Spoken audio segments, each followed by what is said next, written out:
parks and Bear for flinging me back home to my dry packs.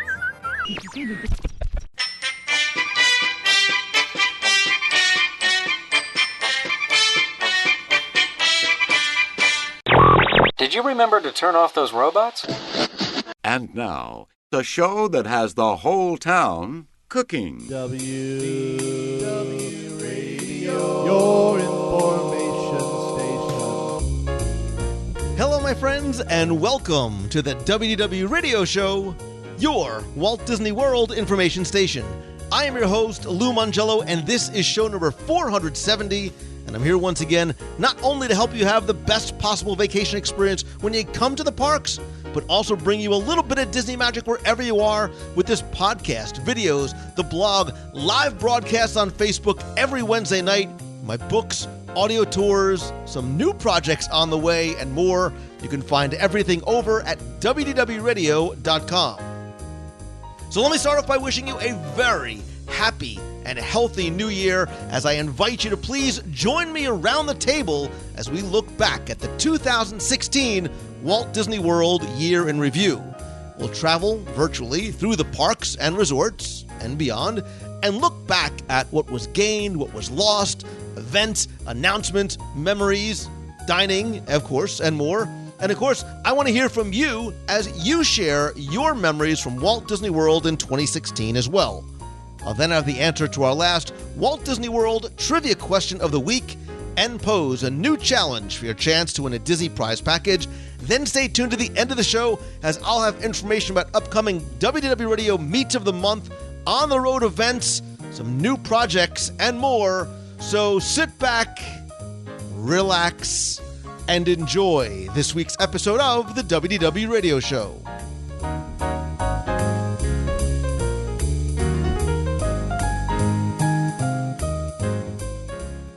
We've gathered here tonight around the fire as people of all lands have gathered for thousands and thousands of years before us to share the light and to share a story. An amazing story as old as time itself, but still being written. Reflections of Earth.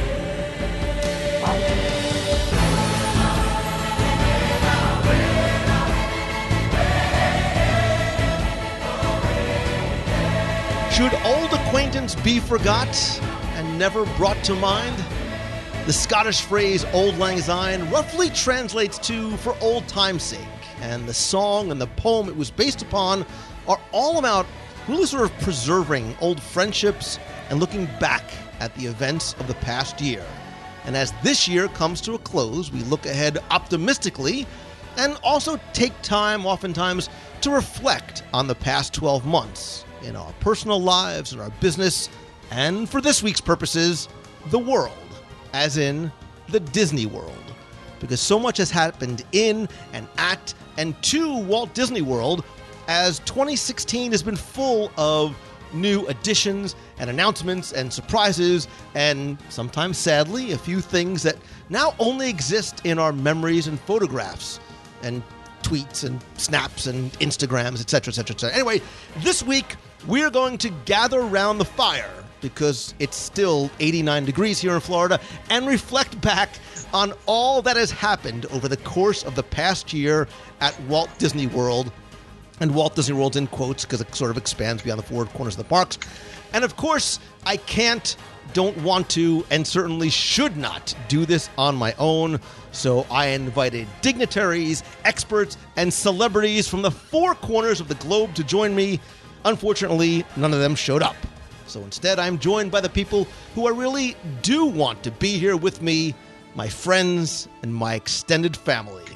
And first, in order of royalty, Her Majesty, Highness, Countess, or whatever cape and crown she is wearing today, the incomparable, for many reasons, my friend and partner from MEI and Mouse Van Travel, Becky, off with her head, Mankin.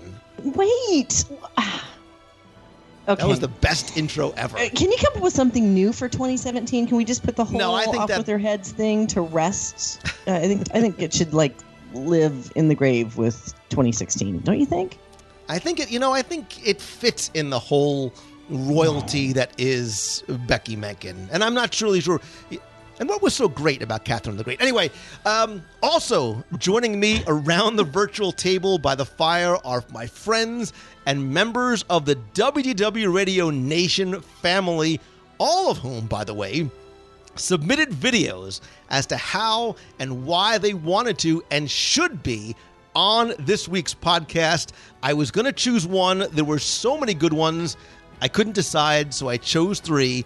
And ladies first, as always, I want to welcome Jennifer Kaufman to the show. Hey, Lou. It's so great to be here. Becky, I think you should just hear that Lou said the incomparable Becky Mencken. If I had the editing buttons, that's exactly what would have happened. Listen, notice that I didn't do it in the Becky voice yet either. We'll get to that. Yet. That's a top 10 list. This is going to be a long, long day. No, it's not. It is not. We are going to... I am going to try and keep us somewhat on task. So I'm going to move on to another friend and returning guest to the show and a oh-so-very fast and creative member of the WDW Radio running team. He is Mr. Luke Lawson. Hey, Lou, and hey, Nation. Just so everybody knows, the way to lose heart is through food and nostalgia. You had me at hello in your video because there was music, there was discussions of food. I'm like, winner, winner, chicken dinner. Well, I know that way to get there. And last and certainly not least is another member of the nation, a friend from the Great White North, Mr. Jeff Knoll. Hey, Lou, how's it going? Good. And thank you guys again. Just to be clear, it's 28 degrees where I am, so it's certainly not 96. Well, that 28 Canadian, which is the same thing as 87 American Fahrenheit. Something like that. With the exchange rate, I think you're about right. Right. After it's dipped in poutine, that is. And you, too, had also a very creative and compelling and Canadian video. So I appreciate you guys sending those in. And I think it's really... I like doing these as roundtables because I think we all bring a very different perspective to the discussion of the year in review. So just very quickly, just to sort of give people an idea, and we'll sort of, in the same order that I introduced you, how long have you been coming to Walt Disney World? Have you been coming since you were a kid? Is it relatively recently? And how often do you come? Becky, I come every week, of course. You couldn't even wait. I couldn't wait. 4 minutes in. You're like, not even, I was going to say, you're not even 5 minutes into the show, and you had to go right into Mrs. Doubtfire / Queen / what's her face? Becky Mencken. Julia Child. There you go. It's the meeting of the 3, and I still don't understand why you think that sounds like me. Because when we are not recording, and we are, that's exactly what you sound like. Go ahead. It is not what I... All right. When did you first start coming to Walt Disney World? 1996. Wow. Was my first visit to Walt Disney World. I've been going to Disneyland since I was 7 years old, but 1996 was my very first visit to Walt Disney World. Interesting. And Jennifer?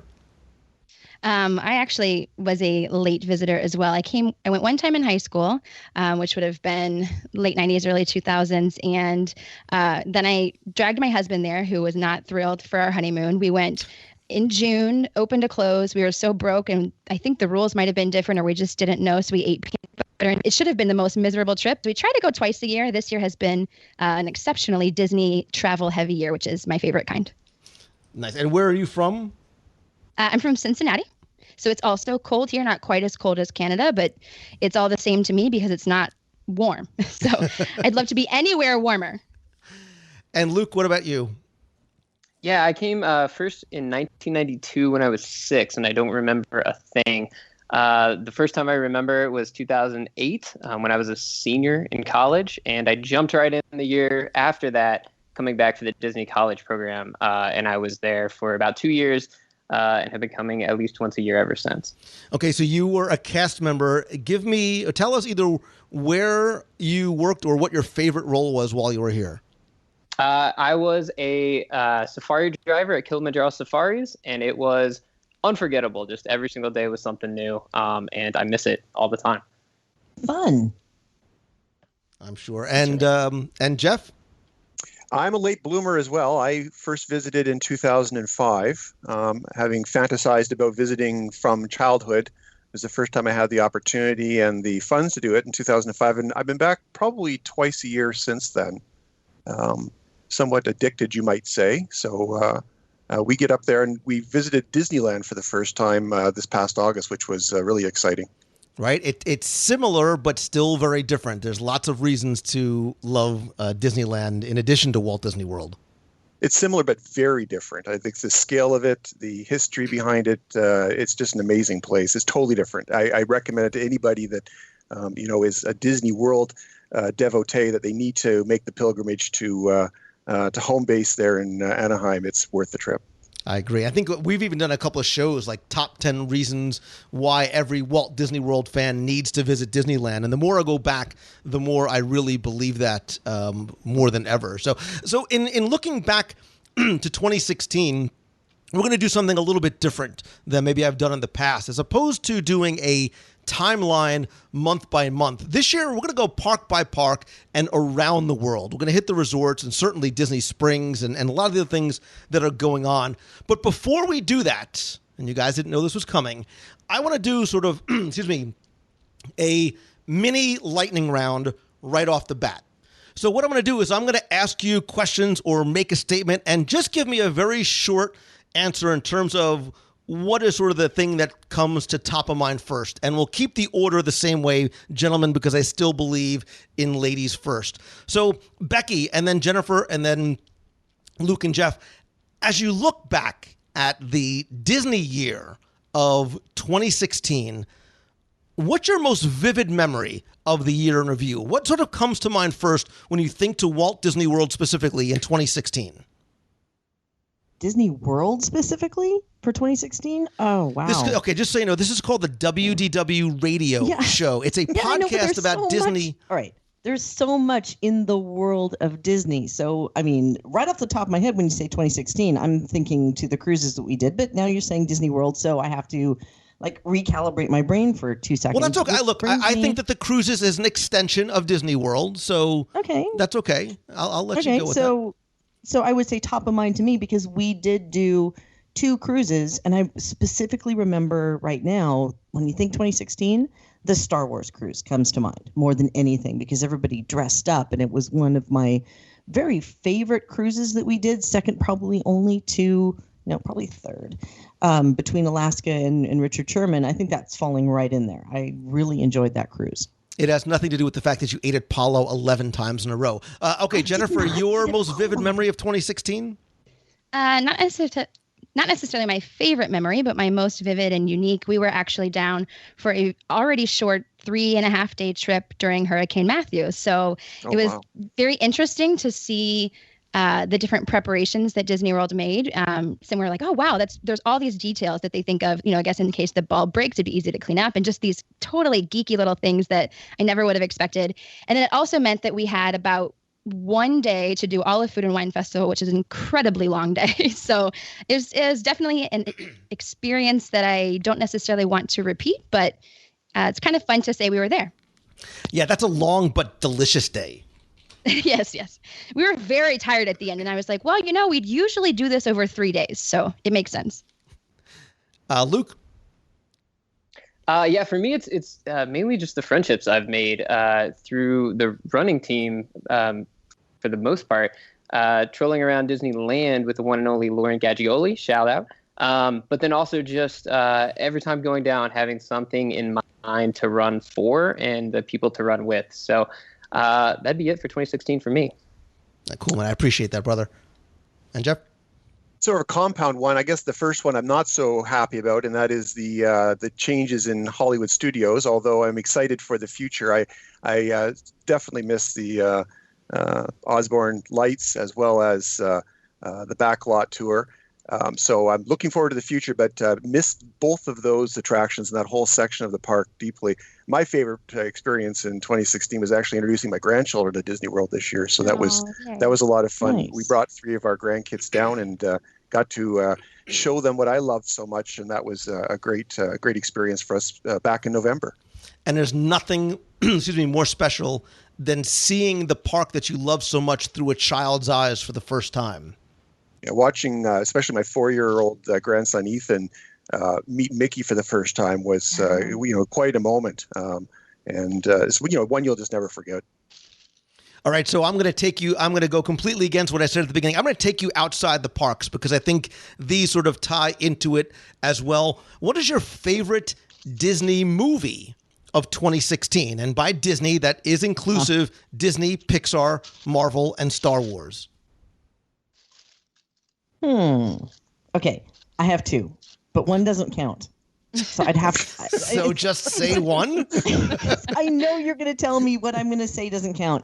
Deadpool. But it doesn't count because it's not a Disney movie. Dios mío. But it's Marvel. I know, but I loved that movie. All right, so now I have to say the one that did count, which for 2017, and I just saw Rogue One, so I'm kind of there, but I'm going to go back to Captain America: Civil War. Okay. Jennifer? I loved Civil War also, but I have to say, at least right now, that our favorite movie this year was Moana. I wasn't sure whether I'd love it. My whole family just adores everything about it. Luke? Yeah, it was Rogue One for sure for me. I'm a huge Star Wars fan. So Rogue One all the way, but honorable mention to Zootopia. Yeah, Zootopia, I think, was a surprise for a lot of people, just how much it resonated. Yeah. Jeff? Hey, well, I haven't seen Rogue One yet, even though I'm playing it at my theater at this very moment. I haven't actually seen it, so I have to disqualify it for a moment because it would probably be the number one for me. But I think for me, Jungle Book was number one, and for not story reasons, but because my expectations were so low. My history seeing films converted from animation to live action had been very limited in terms of the success rate, and I think that they really carried out Jungle Book amazingly, and it did very well. Audiences loved it. I'm in the movie theater business, so we got to talk to a lot of the audiences that left, and it was just an amazing transition from the storybook pages to animation and now to live action. It was an amazing undertaking on the part of Disney.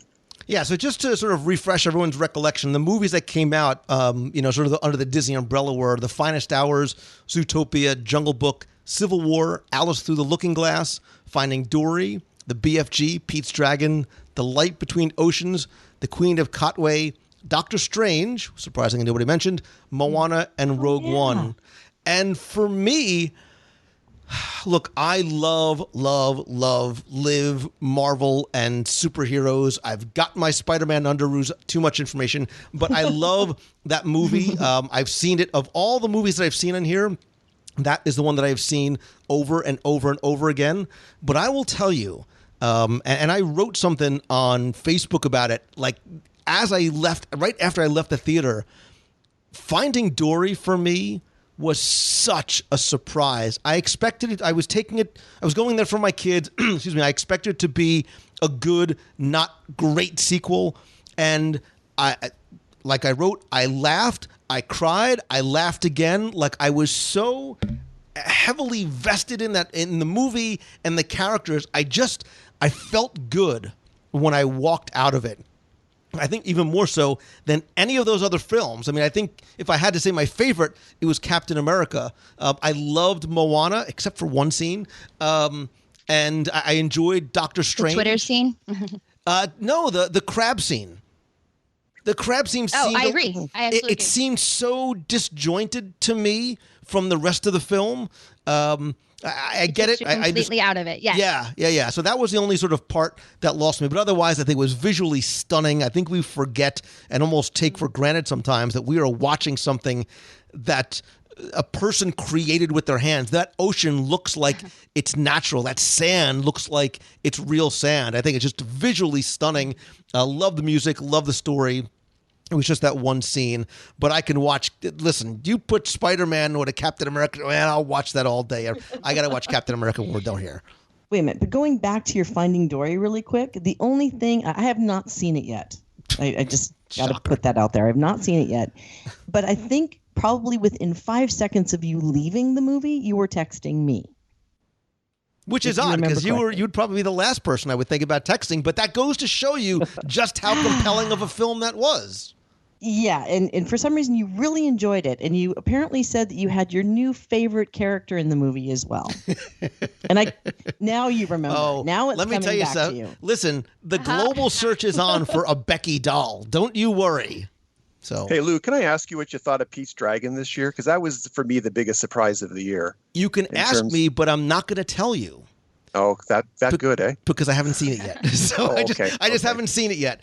I was just and I think I'm surprised scared it was to. such a far departure. Such a far departure from the original story. Yeah. And I think I'm afraid to a certain degree because I grew up with the original Pete's Dragon. I love that film. I love the characters. I love the music. I love the actors who performed in it.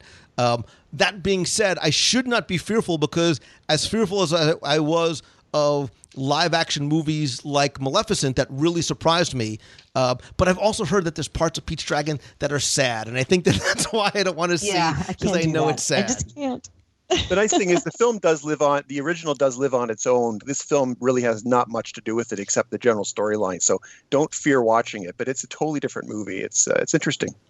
It is definitely something that I plan on doing within the next few weeks. So I'm adding to my list I'm running out of time in 2016, but in the early part of 2017, I will definitely watch it. So, all right, let us get over to, I want to get over to Walt Disney World specifically now that we're like 19 minutes into the conversation. We're going to start at the beginning in Magic Kingdom. And I think there was a lot of things that came and went and changed, some larger, some smaller. Maybe let me ask you this. When I say Magic Kingdom in 2016, any of you in any order, feel free to just sort of blur it out. What's sort of the first thing that comes to mind in terms of an addition, a loss, something that was memorable from 2016 from Magic Kingdom? Well, there's still a lot of hype and talk and love over the Muppets in Liberty Square. And I have a feeling that a lot of people are really just re-embracing those characters again, and it was really a cute show. So immediately to my brain, that's the first thing that came up. And I think that's something that, Becky, it's not one of those things that you see construction walls go up for, that is talked about for months. We're counting down to the opening day. It's something that just appears one day. And all of a sudden, it is such a guest attractor and satisfier because I think, one, it brings a very humorous element into Liberty Square, which doesn't really have a lot ever standing right outside the Hall of Presidents. I think it's something for kids, and I mean kids and kids at heart. As a longtime, very young Lou Mangello Sesame Street watching the Muppets show on weekends, kid that loved the Muppets. Let's not talk about the puppet shows I did at home. I love seeing that. And I've been waiting and wondering when we were going to see more of a presence of the Muppets in the parks. This is sort of one of the first. We'll talk about another that's over at Disney's Hollywood Studios.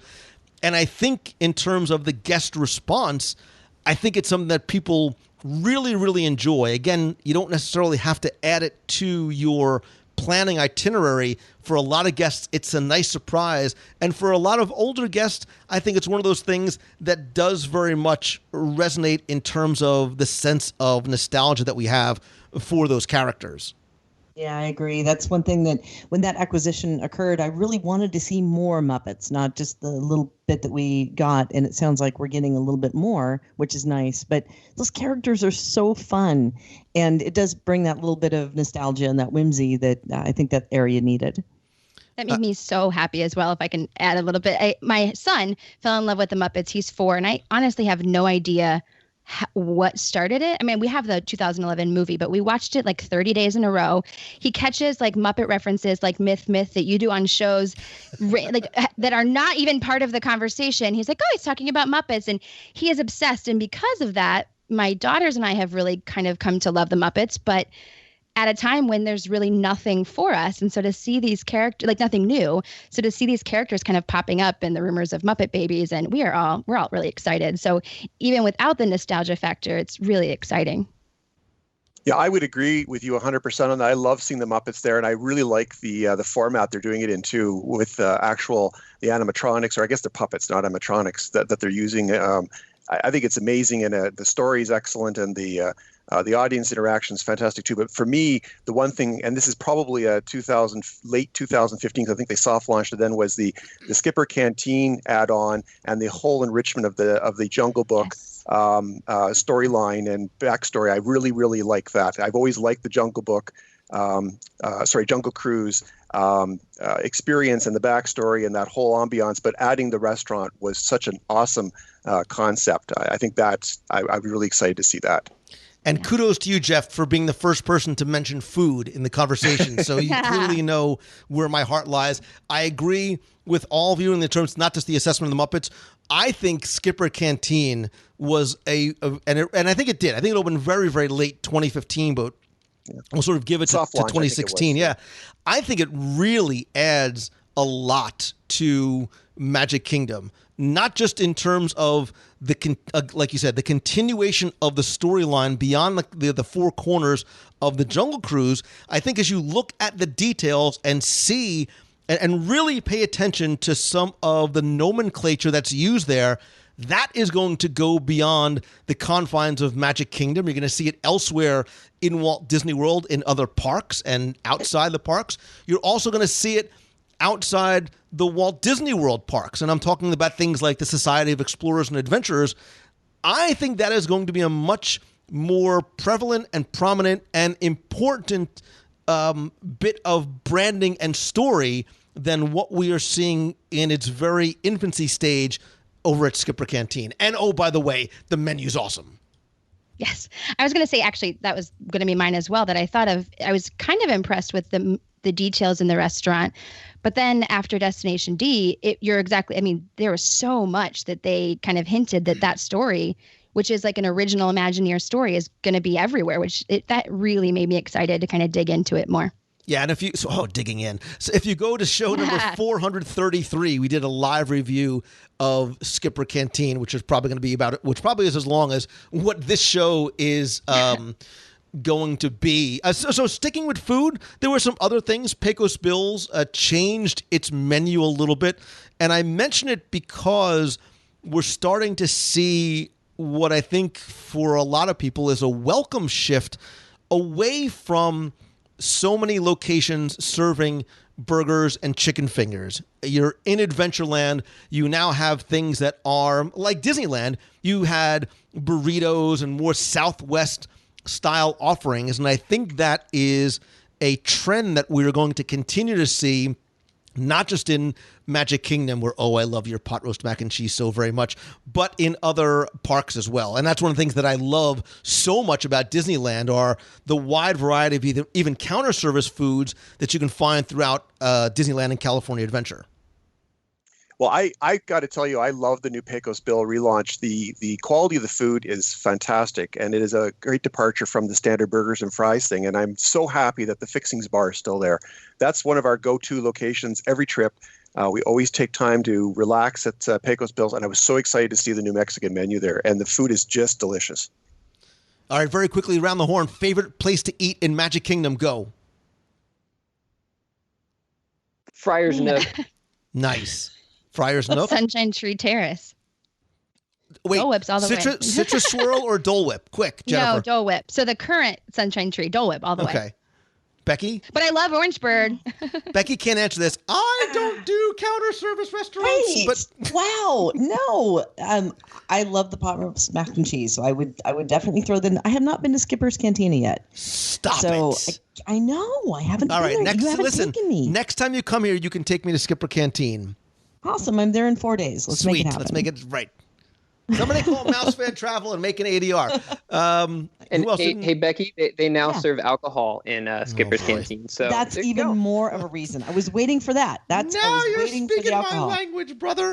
And look, this is something that, and I'm happy you got there, Luke, because it is something that was recently announced is just starting to happen, where certain dining locations in the Magic Kingdom are going to serve a limited menu of beer and wine and alcohol. This could be a separate conversation for a separate day, but thoughts, positive, negative, otherwise? I think there's, and I'm asking because I think this topic, and look, the one thing I love about the Disney community is that however you feel, it elicits so much passion in people. And whether you agree or disagree, I think that passion comes from a place of love, right? Because of how we feel and how important this place is to us. Look, whether you are debating, the closing of Maelstrom or alcohol in the Magic Kingdom, I'm curious as to, very briefly, your thoughts. Yeah, I'll take that. I'm okay with it because it's contained, and you're not going to see somebody walking around with a Bud Light bottle outside of It's a Small World. It's contained wherever it is. You're not going to be able to, just walk up to a counter and purchase it. You do have to go to one of those restaurants to partake. So I'm okay. I'm kind of my answer. Don't just skip, Becky. Go ahead. I'm pretty much fine with that, but I do agree, Luke, that it is contained. It's not something that they're not rolling a keg down the middle of Liberty Square. It's, in the restaurants, it's being served appropriately, and for the amount that they've rolled it out so far, there hasn't been any problems, or I haven't seen any. So I'm good. I'll take a contrary. Yeah, I'm going to take a contrary position. I actually don't. I'm not happy that they've rolled out alcohol in Magic Kingdom. I mean, it was the one place in the world where they did not have it. I just think it changes a bit of the ambiance of some of the restaurants when there's alcohol service happening. And I think it's part of the original vision of Walt's, to have that kind of environment. It's sort of disappointing. Having said that, though, I do think I've seen it. And I think it's being done responsibly. And the comments about people not wandering the streets with bottles of beer is a positive thing. But I'm a little disappointed by it, and it's not going to change my love of the world. But for me, I think it takes a little bit away from the original concept. Yeah, I think that you can argue, comfortably argue both sides of the coin. You can go back to Walt and maybe his feeling that he did not want his quote unquote Disneyland East to have alcohol, that maybe is part of the reason why we didn't see it in places like St. Louis. But I think you also do need to look and listen to guests, and whether you consume or don't consume, kids, not until you're 21. If it's a guest satisfier or something that a guests have been constantly asking for, as a business owner, you do have to sort of take those requests and potential complaints into consideration as well. For me, will I have a glass of wine every now and then? Sure. Was I happy without it in the parks? Fine. Am I devastated that it's there? No, because I understand. I understand from a guest perspective and from a business perspective. And I think, Becky, you made a point too. You're not going to be doing, Muppet shots in Liberty Square. So, and I think... Don't give me any ideas. I'm registering that with the trademark office right now. Muppetshots.com. I own it. Don't touch it. Right. And you're not going to be going into Gaston's Tavern and doing, shots and things like that. And I think that's not what is going to happen there. And I think certainly Disney 2 is going to keep a very, close watch on the consumption as well. So on a quick other note about Magic Kingdom before you move on, the other thing that really stuck out for 2016 was something that they tried, which was the after hours parties. Oh, yeah. Now, did you do any of the after-hours parties? Yes, I did 3 of them, and I really enjoyed it. And I am that target person that, when you go to one of the parties way back when we used to go to Mickey's Very Merry, and there would be a third of the people, and the price was accordingly, and you could get on anything with a 5-minute wait, which doesn't happen anymore at those parties. The after-hours party was the first time that it was a step back into that time period where you could basically have the entire Magic Kingdom to yourself.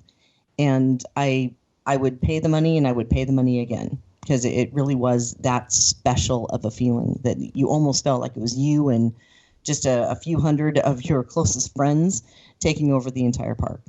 And that's how, you kids are too young to remember what the old E-Ride nights used to be way back when. And I think we're thinking probably in the early 2000s.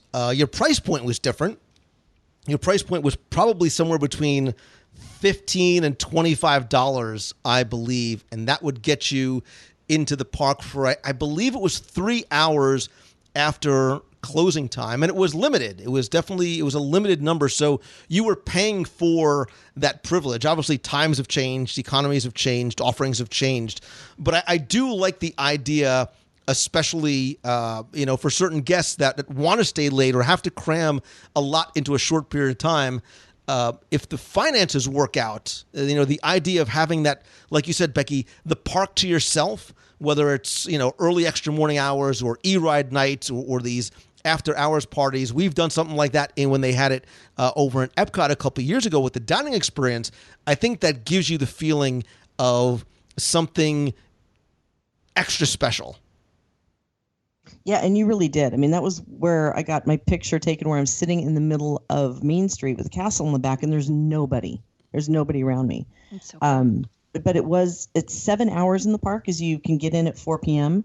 They had priced it down to $75 for annual pass holders and DVC members.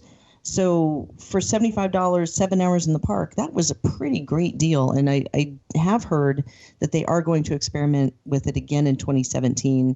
And for those who really want that really special experience, I highly encourage people to give it a shot. And remember, too, when you see new offerings like this, and there are a lot of events like this, other things that you see scattered around the park, whether it's cabanas in Tomorrowland or some of the other, a lot of these things are very much tests. They're tests to see what the guest response is going to be. And I think that they learn and they adjust and they bring things back that they see definitely seems to be working, and ideas that don't maybe resonate as well are not brought back. All right, I want to quickly just go through a couple of quick points about Magic Kingdom before we move on. We did get some new additions. We got the new Royal Friendship Fair show, which I mentioned that came in, I think, June or July. I really liked it, and I liked it for a lot of reasons. And again, when I watch performances and shows, a lot of times I'm watching the guests even more so than I'm watching the performances.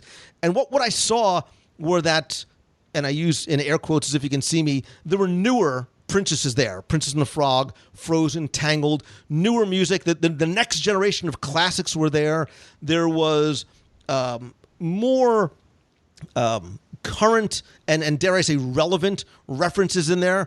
Some people might not have liked the idea of the characters having cell phones in their hands and texting and tweeting each other, but think about the generation of kids that's watching. That is where they are. As much as I want to keep my cell phones out of the kids' hands sometimes, it's where they are. What resonates with them, it is the world in which we live. And I saw how it did. It definitely seemed a lot more relevant and resonated with kids a lot. So it'll be interesting to see how that continues and or changes. And the last thing I want to mention is over in Tomorrowland, we're seeing a couple of different things happening there. Some are subtle, some are visual, like the new color scheme over at Carousel of Progress, the new color scheme in terms of the painting of the rockworks as you enter the Avenue of the Planets from the Main Street hub. You're now starting to see Stitch's Great Escape operate seasonally, which, as we know from history, is often the sound of the death knell for an attraction. There are rumors of a Wreck-It Ralph attraction coming into that. So just very quick, and I think what is happening here is something I've been saying for a while, which is I think Tomorrowland is the next area that has not been talked about yet publicly, but that is prime for a change, an update, an upgrade, and even an expansion. I think where the Buzz Lightyear meet and greets where the old Galaxy Palace Theater is, that is prime real estate right there for a new attraction. We've talked in the past about what I'd like to see there, but I think you're going to see a shift in Tomorrowland a little bit. Very quickly, yay or nay, liking the idea of a Wreck-It Ralph attraction possibly coming to Tomorrowland? Let's do it. Sure. Yes. Sounds good. I love me some Wreck-It Ralph. So, Me too. all right, let's move over to Epcot Center as it was, where there were some gains, there were some losses. Captain EO, may you rest in peace, replaced for the time being, by a Pixar Short Film Festival. Again, I think that, and we'll talk as we start talking about 2017 later. I think the entire Imagination Pavilion is one of those areas that is ripe and primed for a change. Going back to discussion of characters, we did see Baymax doing a meet and greet in Epcot. We see Innoventions West, which closed, I think, at the end of 2015, currently as a character meeting spot. There's the new Frozen meet and greet in their home in World Showcase. And I think Innoventions West closing, again, is sort of a hint of what is to come in the future. But when I talk to you about Epcot in 2016, any or all of you, what's the first thing that comes to mind? Frozen. And so, Jennifer, Frozen Ever After, which replaced Maelstrom. Say what you will, whether you like it, whether you're sad about Maelstrom, whether you're ready to let Frozen go. The wait times for Frozen's, looking at the numbers, have to be an indicator of how successful and how what I think Disney wanted to do, which is get more people, especially kids, over to Epcot Center. Well, and we're not tired of Frozen. Like, my family still loves Frozen, just really, really loves it still. And we don't watch it as often as we did last year, but that ride is spectacular. They really did an incredible job with it, in my opinion. So I don't really see how you could complain, except, aside from the whole what you wanted Epcot to be, but they did a really nice job with it. Anybody else thoughts on Frozen? Yeah. I wouldn't know. It's only been a rumor to me. Be able to get on the ride. It's the wait times are crazy, and getting fast passes are next to impossible, which I guess just proves it's a popular ride. My wife and 16-year-old son stood in line for hours to go on the thing, and they loved it and made me feel very jealous after the fact.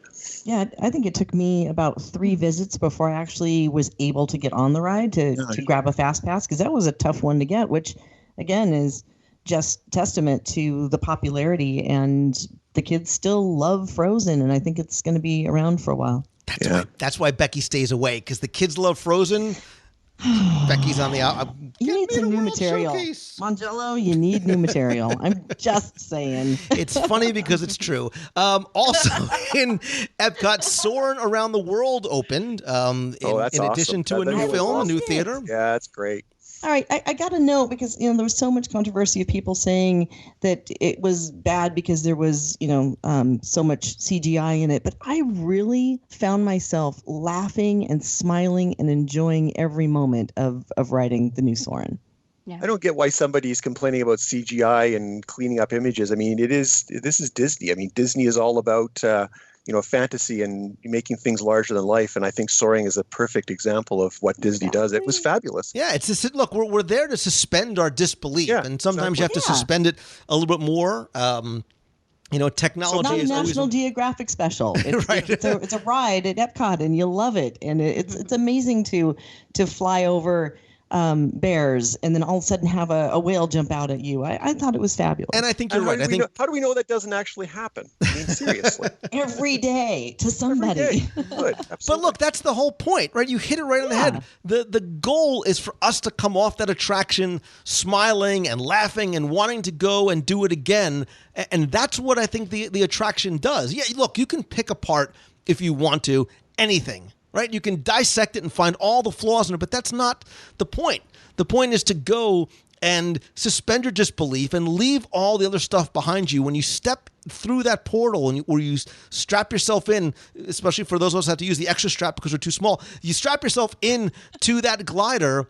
It allows you to be transported somewhere else. And so I'm on board with you guys. I love it. I think it's fun. I think it's funny. And now that they put in the new theater, there's not the lines that there used to be for awesome. it. Yeah. That was so great. And I love that ride in particular because they can change it up. And you can go back to Soarin' Over California again. And you can do Over the World, or they can create other new magical experiences. So I think that the whole concept is wonderful. And I love the fact that you're flying over places that you may not be familiar with. I mean, the moment that you go over those big waterfalls, it just hit me. I've got to find out where this place is because I want to go there. I want to see this in person. So I was really smells that for me it was smells like I thought I would miss the orange groves and the pine, but the grass and the jasmine it's beautiful. Personally, I'm really glad that it was the grass that they chose over the elephants. That's. Yes. I think MEI Mouse Fan Travel should sponsor that movie. It's interesting that you said, Becky, that you walk off the attraction and you want to find out where those places are. You want to go. Yeah. That goes back to what If You Had Wings was. When you came off If You Had Wings in the early 70s, in Tomorrowland, where Buzz Lightyear currently is, there was a travel agency there. So you were able to go to the Eastern Airlines desk and book your trip. Now, I wonder how many of those people booked it because they were excited and then got home and went, wait, we just booked a trip to where? But that's what it was meant, to do. And I think that's what it's meant to do, too. It's meant to entertain and educate and inspire you, hopefully, to travel as well. All right, I want to quickly go through some other things. Flower and Garden continues to grow, pun intended. It's really becoming possibly my favorite of the special events because it's such a nice mix of what you get to see and experience as well as what you get to taste. It's sort of a mini food and wine festival, which celebrated its longest festival duration yet. I believe it was 75. I mean, it was long, and I am not complaining because the more food and wine, look at me, this body doesn't happen naturally. And they're going to extend it again. So that is obviously one of the most popular times of the year of people to be there. It's probably one of the most profitable because there's a lot of things to sell and a lot of things to eat and a lot of things to drink. Well, I think too, Becky, for guests that cannot come during these small windows because they work or their kids are in school, by expanding the number of days that it's offered and then offering something similar during Flower and Garden, and I think you're going to start to see some additional things like that as well. Like the festival, the art, the international festival, the arts and stuff that's coming. You're giving people something special, something added on, no matter when you come to the parks. Yeah, and interestingly enough, I was just in Disneyland for the holidays there, and over in California Adventure, they have set up kiosks, much like they have in World Showcase that has all of the different bites and things that you can get, everything from spicy food to desserts, much like the little kiosks that they have set up for food and wine are set up there now. So it's interesting that it's showing up now in different places and at different times of the year. So I want to mention a couple of things very quickly. There were some other special events. Spaceship Earth becoming the Death Star for Rogue One was pretty awesome to see because we've always sort of imagined it. I think Are we going to see that again? No. Sorry, why? Why would they only do that once? That's the question I have for you. You might see it again. I mean, it might be something that they do for the. But I think as Star Wars Land opens at Hollywood Studios, that's where the Star Wars world is going to live. I think the DVC member lounge in the top of the Imagination Pavilion, I was able to visit it. I think it's something very welcome. I think as a DVC member, it is something that it's a nice privilege to have that. I'm not a DVC member, but for those that are, I think like American Express membership does have its privileges. I think we are going to see those in other parks. However, I think it being there in the second level of the Imagination Pyramid is more of a test of that space, because I predict that space is going to change within the next 12 to 18 months. And that leads me to my final point around Epcot. Other things that left, interventions for the most part is somewhat of a ghost town. Stormstruck is gone. Some World Thrills is gone. I think they're getting ready for the 35th anniversary and the use of that space for something else. But I think more importantly, as we close, I think if you are an Epcot Center fan, if you are the purist and the nostalgic, when you hear Bob Chapek talking about changes to the parks that are coming, telling his Imagineers to start dreaming big in making changes to make it even more so, and that things are coming, they're going to be more, and I'm relatively quoting and paraphrasing, Disney and timeless and relevant and true to the original vision of Epcot. That has got to get you excited for what is going to come. I mean, there are things that I think are coming that I choose not to share. I think we've heard some of the rumors in terms of what might be changing in Future World, but I think that when you hear that timeless, relevant, Disney, family-friendly, original vision, I think that should get a lot of people very excited about what's coming. Got a lot of possibilities, that's for sure. So moving over to Disney's Hollywood Studios, obviously the big news in Hollywood Studios is not what has come, it's what's coming, but what is lost. All right, obviously Streets of America closed, the backlot area, many were sad to see go. Lights, Motors, Action closes, the backlot tour. Obviously they're making way for. Can I have a moment of silence for Osborne Lights? Just, Hear, hear. I don't disagree with you. I love the Osborne Lights. Look, going there with friends or family or by yourself, and watching them dance and hearing the music. I will tell you though that obviously they had to go away. Right? Sad as we were, they had to go away because Streets of America is no more, right? There is no backlot. All those areas are gone to make way for what is coming. I've said this before. I believe it in my heart of hearts that within the next year and a half, possibly even for the next Christmas season, I think you will see a series of non-Osborne branded, but tied into Disney set of dancing lights elsewhere within the confines of Walt Disney World, which will, I think, make a lot of sense when you see them. If what I'm thinking and hoping and imagining is going to come true, I think there will be a natural tie-in, a natural location, and it'll make a lot of sense when it does happen. Yeah, Hollywood Studios has been kind of the world of walls, obviously, as they're closing things down and getting ready for what's to come, which we're all excited and looking forward to seeing what it's going to be like when all of that opens up. And look, it doesn't happen overnight. Time. Right, it does not happen overnight. Yeah, exactly. It takes time, and I think they're doing a really good job of bringing in things to keep us sparked. For example, when they did the new Star Wars fireworks. Yeah. That was a pretty incredible show. I got to say, I was really impressed. It went beyond my expectations. So they are doing things to keep us interested in going over there in the lull between. But we just kind of have to be patient because what's coming is going to be amazing. And that's it. It's the belief in what's coming. And I will tell you, I saw Jingle Bell, Jingle Jam, and I really and I understand, from what I understand, when they were preparing for the show, there was a happy accident in terms of something that was new, that when I saw it, I was like, oh, that's awesome. And I guess because the holiday season's pretty much over, if you haven't seen it, at one point, it's snowing in front of the Chinese theater, and lasers are shooting across. And as the snow falls through these layers of lasers, it's an effect that I have never seen before. It's spectacular. So cool. It's beautiful.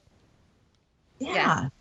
A happy accident. I had no idea that it was just something that occurred. I thought somebody had planned that, but no. No, it wasn't. It was a happy accident. Like, we need to do that again. In terms of things going away, I was not the saddest person in the world to see Pizza Planet go. I come from the Northeast and I'd like my pizza. However, I think a lot of us were very excited when Pizza Rizzo was announced and opened in December. Again, Becky, you even mentioned, a lot of us were wondering, hey, you've acquired the Muppet properties. When are we going to see more Muppets? We're seeing more Muppets, and I think we're going to continue to see more Muppets in the parks. Wait, so how's the pizza? Though this is what I need to know because I haven't been there. I have not been there as yet, so you can take me there when you come here too. All right, we'll put that on the list. We also skipped over the Muppet Mobile Lab, so it's 3 of the 4 parks have some Muppet presence that's new this year. So wait, so Muppet Mobile Labs came back? Because that was something from like 2005. So, I mean, that was a while ago. Yeah, and the same way. It came out of nowhere, and I guess it might not, if you're acting surprised, maybe it only happened for a week or two because we got to see it. It sort of showed up out of nowhere and wasn't on the Times guides and was so much fun. And I love that because I thought it was brilliant and beautiful when I first saw it. I love the fact that things are unannounced. I love those surprises in the parks. And when I saw it then, and then I saw Lucky the Dinosaur later, I says, wow, Muppet Mobile Labs is sort of a hint of something that we're going to see later on. And I think, and this is how I'm going to segue over to Disney's Animal Kingdom, what you see with things like Muppet Mobile Labs and what you saw with things like Lucky the Dinosaur, I think are hints of what is to come in the world of Pandora, which is going to open, I guess, sort of in phases hopefully starting this summer. And I will tell you, the more that we start to hear and see, the more excited that I am. The more about the story that we are hearing, the more excited I am.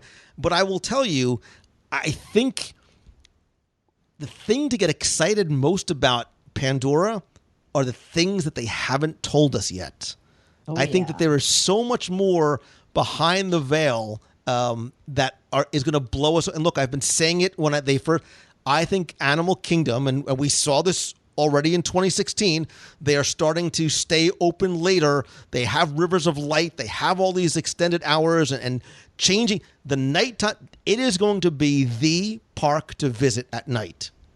Oh, absolutely. And we've talked about this a lot because even before we had events where the park was closing at 5:00 and you would do the nighttime special events, that was like one of the most coolest times to walk through the park was at night, where everything is so dimly lit and it's so themed and the noises, and it's just beautiful at night. Now, fast forward to what Pandora is going to look like with that omniscience and the glow and the colors, and it's going to be spectacular. And what a cool opportunity, really, to explore the animals at night too. They're completely different beasts at night. So, like the Sunset Safari is such a cool idea. It just brings out a new range of animals, and then a new just sort of hive of activity that you can have with those animals, and that's really what Animal Kingdom's all about.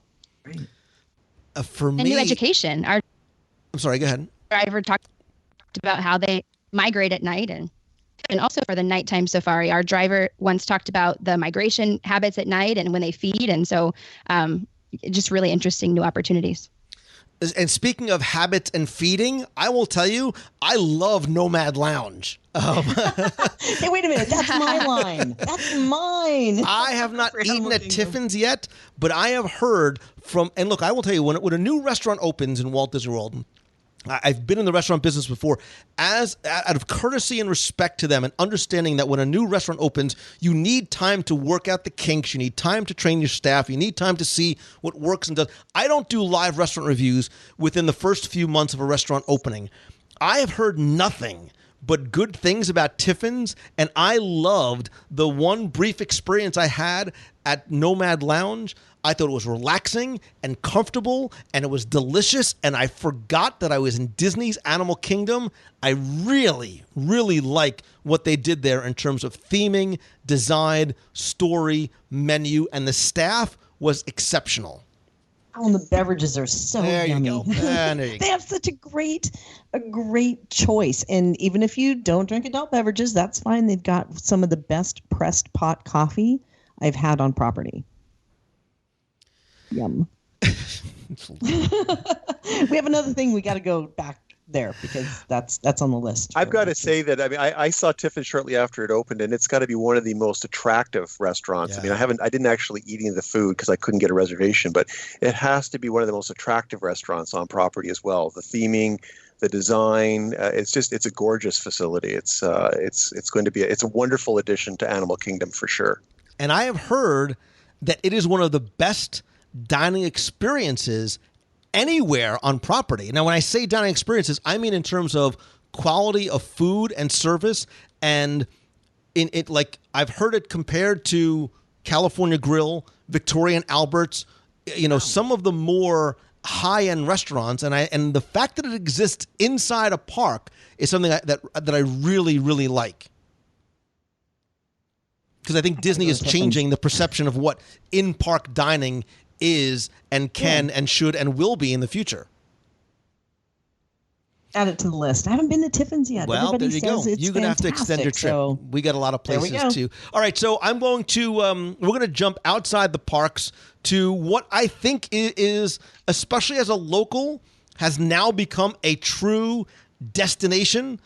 And you've come a long way, baby, in 2016 Disney Springs, because where it is now from where it was at the beginning of the year has been remarkable in terms of changes, in terms of the growth. If you haven't been to Disney Springs, downtown Disney, Pleasure Island in years, or you're not going to recognize it. I mean, you literally will. I have had people look around and they almost sort of forget where they are and what was there, because so many new shops and so many new restaurants Sprinkles, Deluxe Burgers, the Patisserie, the Crepe Place, the Sausage Company, the Hand Rolls, Frontera, Homecoming, Blaze, Morimoto, STK, Coca-Cola, Boathouse, Paddlefish is coming. And we can almost do a show about Disney Springs, but quickly give me your thoughts. Well, I love it. I'm in love with Disney Springs. I think it's one of the most amazing changes to Walt Disney World that I've seen, and it's just such an amazing facility now. You can spend an entire day shopping, eating, and then eating some more. It's just an amazing place with a really great selection of restaurants and choices for all ages. I think it's a real home run for them. Favorite restaurant in Disney Springs, Jeff? Mine is still Earl of Sandwich, but I have simple tastes.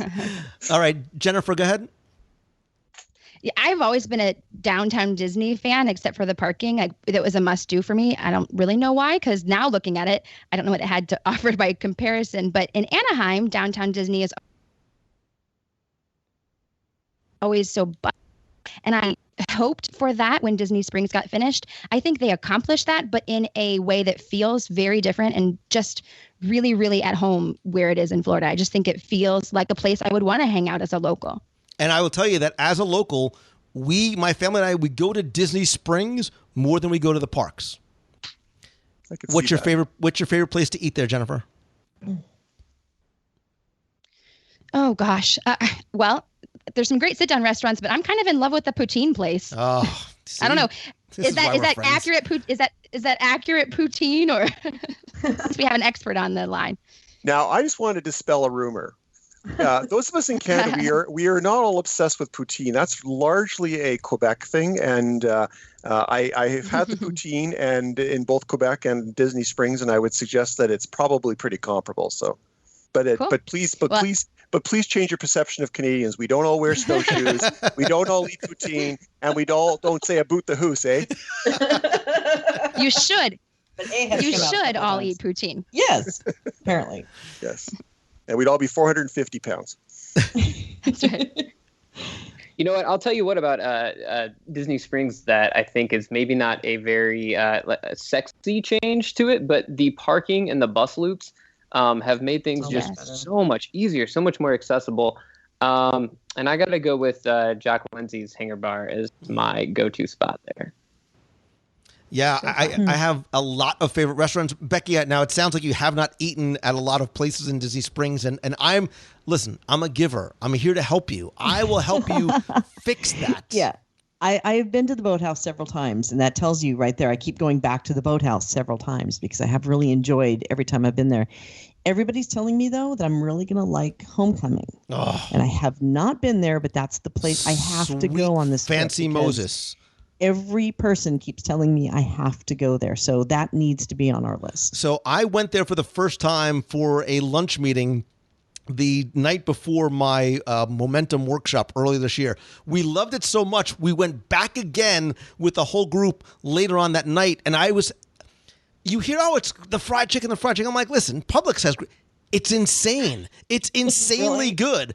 And what I will tell you, I love about that restaurant and in addition to the food and the service, right? So one thing about Disney Springs is that we have a lot of restaurants with celebrity chefs attached to them. At Art Smith's Homecoming, Masahiro Morimoto, Rick Bayless has Frontera, Kevin Dundon, you see all the time at Raglan, and Guy Fieri is going to have some menu items at Planet Hollywood.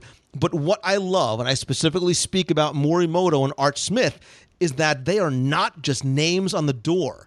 You go to that restaurant and you will find them there. They will come to your table. Art Smith is like the nicest guy I hugged him. I was like, I love you and your food. But I love the fact that he's in that there. Order? No, I like the food first. Because I love him because of the food. But he's there and he's accessible and he's approachable. And I dig that. It is not just a name on a marquee. And I think there's a lot of entertainment opportunities at Disney Springs that make it a destination. There's live music everywhere. There's so much for adults and kids to do and wander and shop and browse. And I would certainly be remiss. I saw it the first night that it premiered, and I am not too much of a man to admit I wept at the drone show. I thought Yes. it was beautiful. It's now called Starbright Holidays. But when I saw it and I watched these lights in the air dance to this music in a choreographed ballet, I was amazed at what I saw and what I heard and how beautiful it was. And like so many things that we see for the first time, I was excited because I know that this is just a hint of what is to come in the future. We are seeing the very first early iteration. We're going to look back and go, remember that first drone show with the only 300 drones over Disney Springs? I think that you're going to see this not just in Disney Springs. You're going to see it in the parks. I think that you're going to see additional technology coming from these drones and what they're going to do. You're not just going to see them choreographed and changing color in the air. I think that you're going to see projections and other things that are happening with it in a true multi-sensory. I'm trying not to say what but in a true, it's not going to exist just in the air. It is not going to exist in the air. So I think it's spectacular. And I think, look, it's not easy it's easy to put two and two together. Something like that at Disney's Animal in Pandora, makes such sense. So exciting. Yeah, the drones were very cool. I got to see just the tail end of it when I was there a few weeks ago, and it was just amazing to look up and see the lights and see the formations. And it only, like you said, tips the hat to what is possible with that technology. Absolutely. And sort of I missed it by a day. I left Orlando the day before they soft launched. I was so disappointed. Oh, come back. I'll take you there. We'll go for some poutine, eh? Yes, we should stop that. I'm looking. I'll come back when Edison's opens. That's what I'm looking forward to. The Edison restaurant. That one is really looking exciting. And that's the thing. Disney Springs is not finished yet. It's continuing to grow. It's continuing to expand. I think that there are additional offerings that are coming that have not been announced yet. Yes, that means some things will go away, but there's also some additional room for expansion. A third garage is coming down the pike. It's much needed, but there are unique shopping experiences or unique dining experiences there. It really is sort of, there's not attractions per se, but as a local, it's a destination, and it's almost a fifth gate. And sort of, I'm sorry, go ahead. Oh, I'm sorry. I was just going to say, I was so excited about that parking structure. You do not know. To be able to look up, and I know it's a little thing, but to look up and see that the light is green and you know that there's a spot waiting for you where the light is green. That's like, it's incredibly cool. So knowing where the parking spaces are, and it's so much more convenient and accessible than it ever was before. It draws you there. You want to go be there. And then the atmosphere itself. I mean, I stood on one of the bridges within eye shot of the Cupcake ATM, which I did not go to, but I looked at it for a while. But the water and the springs and the story behind it, and they just did a fantastic job on this changeover. And I think the fact that it's family friendly, morning, noon, and night, but there is still offerings for adults as well. STK has a very specific vibe to it. Jock Lindsay's is a place you could just go and hang out outside, just like Paradiso 37. I love, love, love, love the live music and the wide variety of it. There's rolling pianos, and there's Irish music, and there's dance music, and there's Latin music, and there's acoustic music. And no matter where you go, there's an energy and there's a vibe to Disney Springs that it never had before. And I applaud Disney because for the first time, I think since it opened, it finally has found its identity. Yeah, and what's really great is we're actually hearing from people who may have gone to the parks a lot, or people who really aren't that interested in theme parks wanting to go to Disney to experience this because they're foodies. And we're actually seeing and booking people in Saratoga Springs, and the I gotta stop saying downtown Disney hotels, but the Disney Springs location hotels, because they're not really going to the parks. They just want an easy way of getting to Springs, and you could pretty much spend an entire week there and not eat at the same place twice. Listen, I said it a long time ago. All of a sudden, Disney Springs, Saratoga Springs, oh, yeah, for a lot of DVC and other resort guests was sort of where you would go if you couldn't get in somewhere else. Right. The downtown Disney / now Disney Springs Good Neighbor hotels were places that, maybe you could save some money if you couldn't get on property. All of a sudden, Saratoga Springs and places like the Wyndham, where you can walk right across the bridge, are the places that you want to go. I mean, you can get great value there. It's incredibly accessible, especially at night. You don't have to worry about driving back. You walk right over the pedestrian bridge. It's well lit, it's safe, and your hotel is right there. Exactly. And just to dispel a rumor, because not everybody understands, while Saratoga Springs is a DVC resort, you do not have to be a member to stay there. There are always specials and offers and discounts for people who are not members for cash too. So please know that, because we get that question all the time. So wait, they can book it through MEI at MouseFan Travel or at mousefantravel.com? Yes, as a matter of fact, they can. And we can also do all of the Disney Springs resorts that you were just mentioning too. So yes. I've stayed. I'm sorry, go ahead.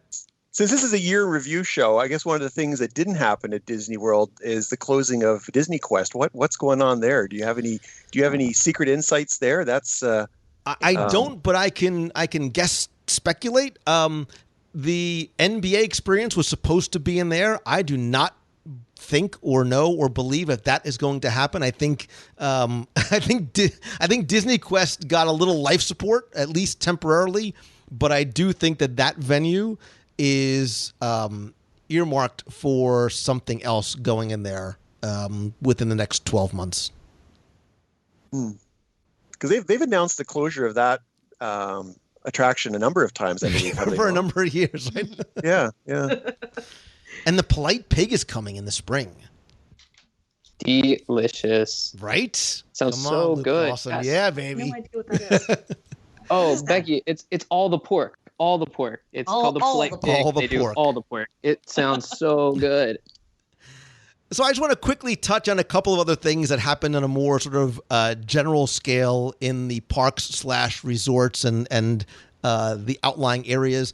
I think, like we said, when a new technology is offered, like My Disney Experience and Magic Bands, it is the first iteration of what's to come. I think we saw a lot of growth with not just knowing that the next generation of Magic Bands is coming, or it's just starting to ship actually right now with a more versatile design. But I think we saw a lot of improvements in terms of the My Disney experience in terms of making fast passes at different parks and more than 3 a day.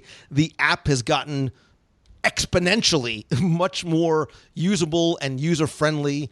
I think that we're starting to see the early iterations of personalization in the parks because of the Magic Bands. We started to see them over at It's a Small World with the goodbyes, the hitchhiking ghosts over at the Haunted Mansion. I don't want to make it a spoiler for you. I think you're going to continue to see more of a personalized experience in the parks. We did see the loss, and I say this again as a nostalgic and as a bit of a collector. I was sad to see Disney dollars go. I don't know why. Disney dollars. I have a bunch of them that I collected for many years, but we did see a couple of additions to make your experience better. Some of them were small. I think one thing that people may not be aware of until you get to the parks is when you see the new Fuel Rod kiosks in the park. Disney partnered with Fuel Rod. It's a battery charger exchange program. So you can basically buy this battery charger, use it for your phone, and then when it dies, you go to another kiosk and you can swap it out for another one. So you don't have to worry about not having your phone for photos and videos. And it is very smart. Very I did smart. that. I did that at Epcot this year. It was a lifesaver, and I say lifesaver in a very tongue-in-cheek fashion, but it was great to have that access to my phone again. Absolutely. There's also some additional, offerings. Again, I think things, especially during the busy times, that you might not have realized you wanted or needed until you heard about it. And the thing I'm sort of referencing particularly is something that they're, I think, testing right now, which is express transportation between the parks, where for a fee, it's an add-on service. If you have a park hopper ticket, once you enter Magic Kingdom, for example, if you want to go over to Epcot, you don't have to now exit the park, get on a monorail, bus, or boat, and then go and transfer. You're picked up backstage and then are transferred by bus to one of the other parks. And it's a relatively nominal fee. It's about $15, I think, per person, or I think where it's like $20 or $25 for multi-day, and it will take you through all the different parks. And again, this is something that is within the last few weeks. But again, if you're here at a relatively short period of time and have a limited amount of time to do things, and the parks are very crowded, this is a nice sort of add-on experience that, again, people are taking advantage of and really seem to like. Oh, yeah. I haven't tried it myself yet. I'm going to do that when I'm there. You haven't seen a bus since... Wow. You know what? This is how bad this is, you guys. I actually have to take pictures when I'm on a bus and text it to him to say, see, I'm actually on a bus, because he never seems to remember. But I want to try it this time, because that's the type of thing that it's a time saver. So you're paying for extra time in the park, because you don't, like you said, have to exit and then go through security at the next location. You can just go right from park to park. And I like it. I think it's a great option. It sounds great in theory, and I hope that it's as good in practice. Right. I agree. I'm sorry, go ahead.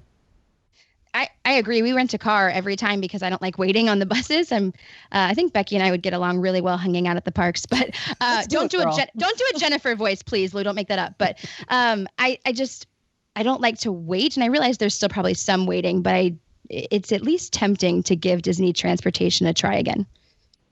I think you're right. I think time is money, and if you have a little amount of time, if I said you're going to save 3 hours, if you're going to be park hopping multiple times throughout the day, and it's going to save you 1, 2, 3 hours, is it worth $15? I think a lot of guests, are going to say yes.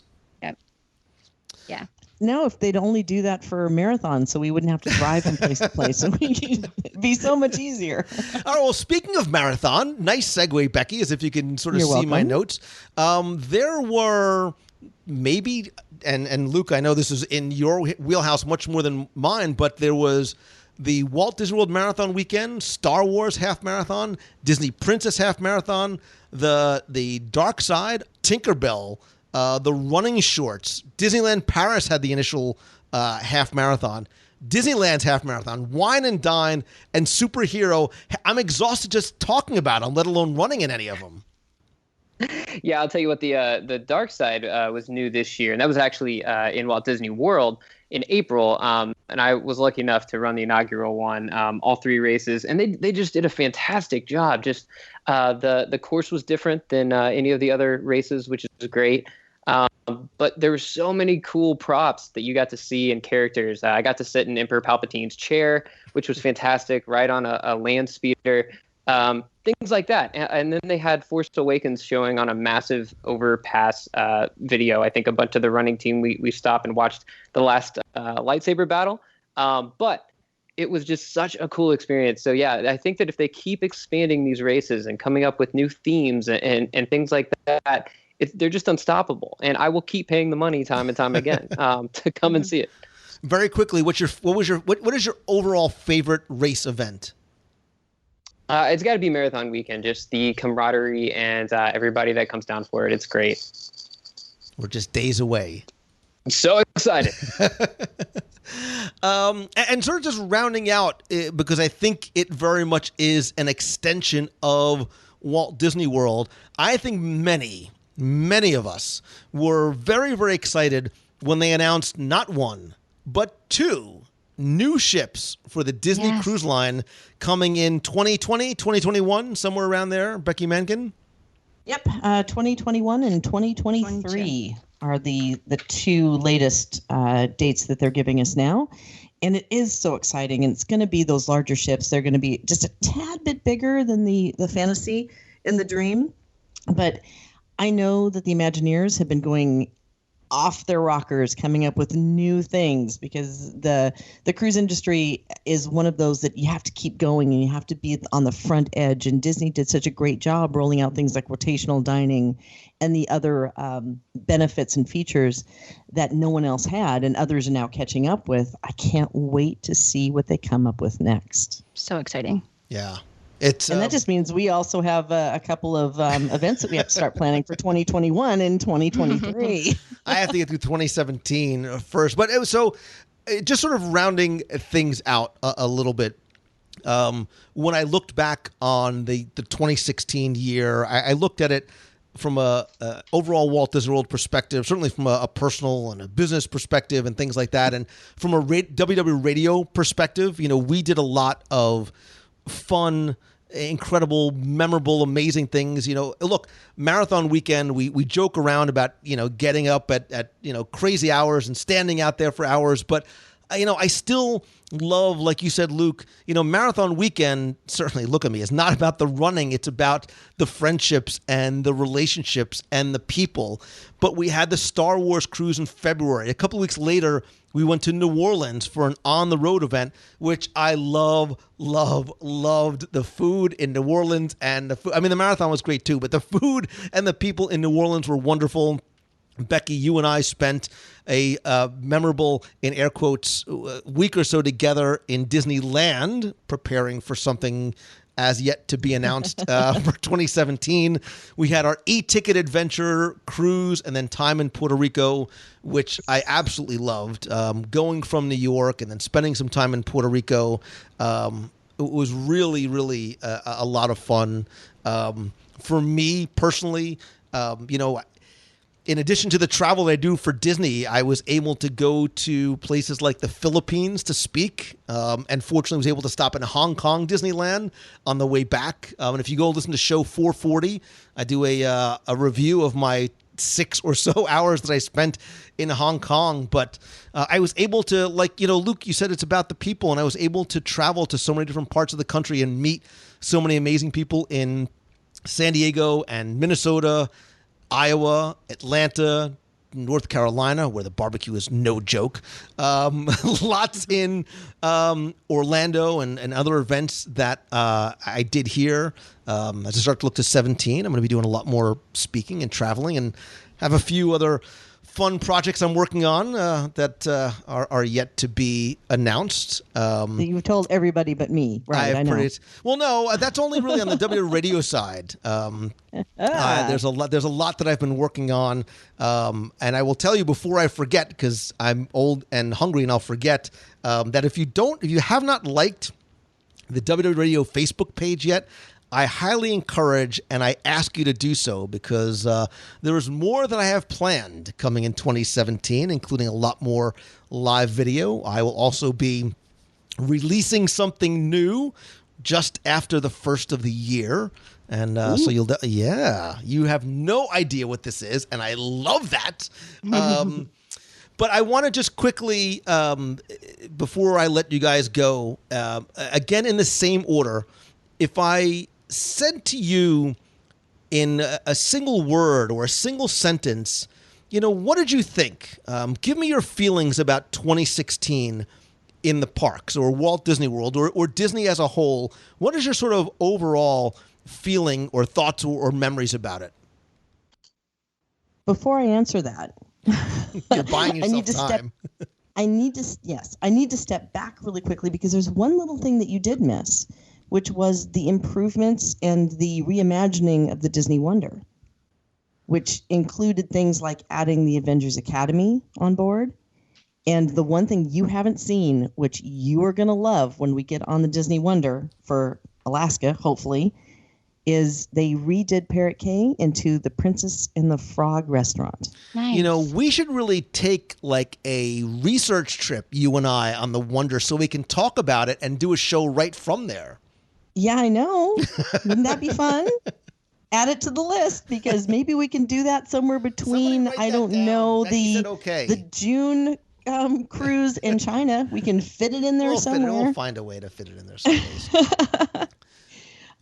So yes, lots of stuff on the Disney Wonder, lots of stuff that Disney's coming up with. I think 2017 is going to be incredibly amazing as they start rolling out the things that they've only given us little glimpses of. And then, of course, not to go without the whole D23 Expos coming up again, which means we have a lot of exciting things and a little thing we haven't even talked about yet because we haven't announced it, which is coming. But for 2016, I think it's the year of change. I think that we've had to embrace a lot of things going away, knowing things that are coming. They're kind of putting in some filler stuff that will go away when the main events come on stage. I think that this year has been difficult for some as we had to say goodbye to people and things. But it's a year of opportunity of looking forward and what's coming down the line. I think is an overall whole. They've given us a lot of things to think about and anticipate. And wish for and dream about and look at the artist renderings and wondering what it's really going to end up looking like. So 2016 has been that year of using our imaginations for what's coming and hopefully showing a lot of patience along the way. Jennifer? What might not be surprising, I have to go back to, I started to mention something, but then you went on to Disney Springs, which is my second favorite topic. You didn't mention the Tree of Life Awakens, which is probably standing in front of that tree as it did those amazing things, the projections and the lights and the atmosphere. I guess we kind of talked about Animal Kingdom at night, but I love the new things they did with just the carnival and just all of those exciting things. But the tree is breathtaking. And I think that's important because, again, it's a hint of what's to come for that park at night. Yes.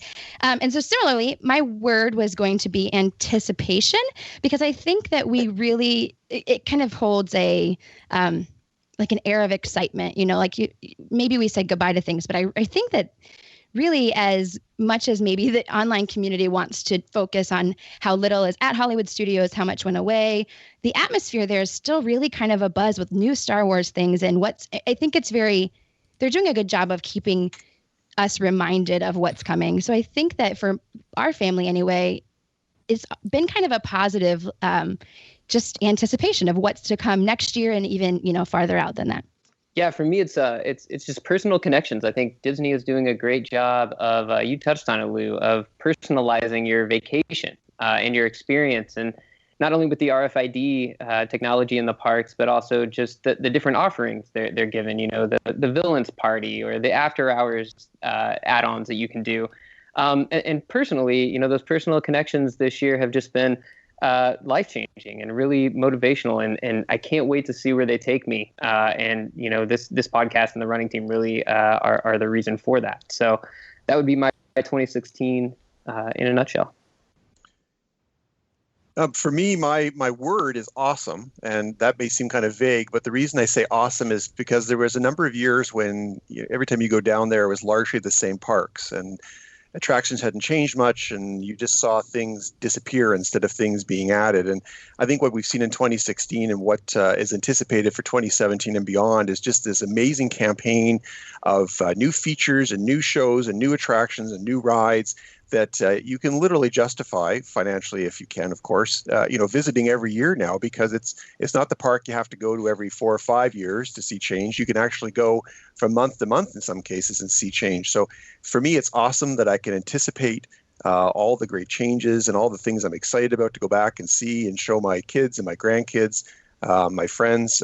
It's been a great 2016. I'm looking forward to 2017 and beyond. Can't wait for Star Wars. I've been skeptical about Avatar, but I'm getting really hyped about it now. I think it's looking great. And I'm so glad to see that Animal Kingdom is getting some capital love in terms of adding some features to it that actually rounds that park out to be as awesome as it truly could be. So awesome's my word, and I look forward to seeing what comes next. So I hadn't thought about my answer until I asked the question. And I think, Luke, you probably sparked something in me, because if I was to reduce it to a single word, it would be connected or connection. And what I mean by that is it could be something as the Muppets, right, in Liberty Square, connecting us to our childhood, or the characters that we're seeing in Epcot, or we're connecting to those types of experiences. We're more connected in terms of the accessibility of the information and the apps that we have and the technology that's there. We're connected on a personal experience because of what we see. I think we're having richer experiences in the parks. I think they're doing things that helped us connect with each other. Right? I think, ridiculous as it sounds, wandering with your family aimlessly through Disney Springs allows you to just talk, and I think our greatest connections oftentimes happen over food, right? It is. That's why we gather around the table. Places that afford us the opportunity to do that. I think we're having deeper experiences with each other in the parks. I think we're having richer experiences in the parks themselves, and I think that is only going to continue to improve and grow and get better as time goes on. I am looking ahead to 2017 and beyond, but that is another show for another day in terms of maybe some things we're looking forward to that might be coming in the parks. I will tell you that for me, 2016, Luke, to sort of echo what you said, it's about people, right? It is. I would not be here. I'm not sure waxing poet. I would not be here without you, the four of you, and you, the person that's sitting here with us listening. I am incredibly humbled and grateful for the opportunity that you share your time with me. When I say that we're friends, whether we've met yet or not, I mean it, and you continue to demonstrate that to me in so many ways. I have made and connected with so many people because of this, and for that I'm so grateful. I don't mean to take things to a sad turn, but I have to. Becky, you said, we lost some things. I don't just mean that we lost restaurants and attractions. We lost some people, and there was a lot that we lost that impact us a lot of different ways. And just a couple of days ago, we lost Charlie Ridgway, and I mentioned him because I considered him a friend, beyond just somebody that I shared a publisher with, and somebody whose work I admired and was such a wonderful guest on it. Charlie was like, I think he was on show 4 or show 5 and came on a number of other times over the years. And he was a good person, and he was always very kind to me, and connected us to stories about Walt and to the ability to understand and appreciate why things are the way they are, and bring it back to him. So I'm sad that we lost Charlie, and know that he is in a better place, but I am grateful to him, and I am grateful to all of you who are with me on the show today, who are listening whenever and wherever you might be. And I know that the best is still yet to come at Disney, for Disney, and here over at WDW Radio. So for that, I thank all of you, and I wish you a very safe, happy, healthy, delicious, blessed, and wonderful new year. And everybody, I guess everybody hung up already. No, we weren't sure. Is that where you're ending? Was I supposed to drop the? Was I supposed to drop the mic right there or something? Pretty much. I was waiting to blow my horn. I had a New Year's horn ready to go. We need to sing Old Lang Syne to take it out. I only know the first 3 words, and I don't sing. So I can la la. No. Ever brought to mind. Where's my vuvuzela? I need to get my vuvuzela out. Nice. I don't think that plays notes. No, it just makes a beat. Why don't you sing, Lou? I think that'd be a great way to show everybody how much you care about them, and that you really want everyone to have a fantastic and I care about 2017. you, but I don't want to put anybody through that kind of torture. Here, we'll Except for all Niels. sing with you. Sure we will. Yeah, ready?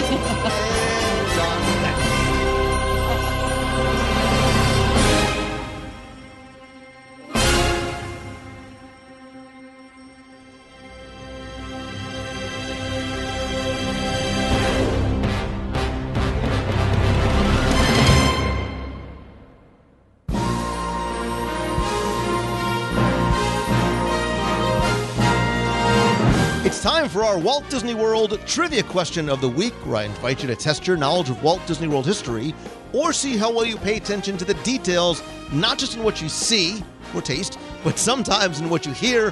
And if you think you know the answer, you can enter via our online form for a chance to win a Disney prize package.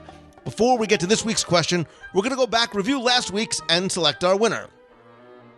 So last week's question was pretty simple and straightforward, and it really was about what you hear or heard in the parks, because I asked you, where in Walt Disney World have you heard?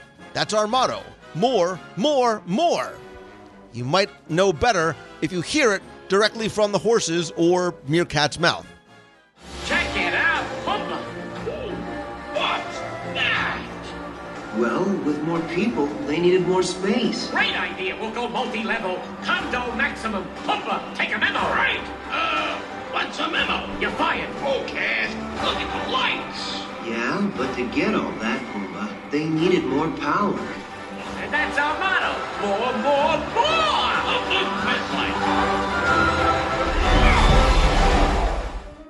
So that was from Circle of Life, an environmental fable over at the Land Pavilion in Epcot Center.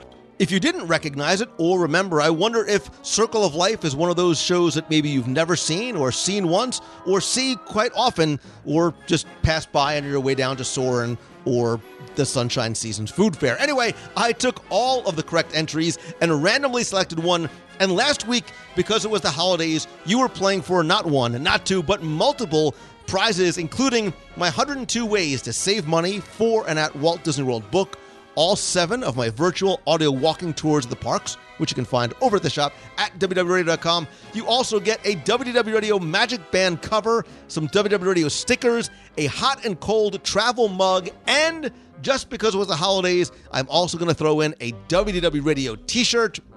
So last week's winner, randomly selected, is Carrie J. Reed. So, Carrie, congratulations. You used the online form. I have your shipping information and your t-shirt size. I'll get that prize package out to you right away. If you played last week and didn't win, that's okay, because here's your next chance to enter in this week's Walt Disney World Trivia Challenge. So we just celebrated New Year's Eve, and I hope yours was better than Mariah Carey's, but for about 15 years or so, you were able to celebrate, I feel really bad for her, honestly. We were able to celebrate New Year's Eve every single night in Walt Disney World, complete with the countdown and fireworks and confetti, lots of confetti, and some bad 90s fashion. So your question this week is to tell me, where in Walt Disney World you were once able to celebrate New Year's Eve in Walt Disney World every night from about 1990 to 2005.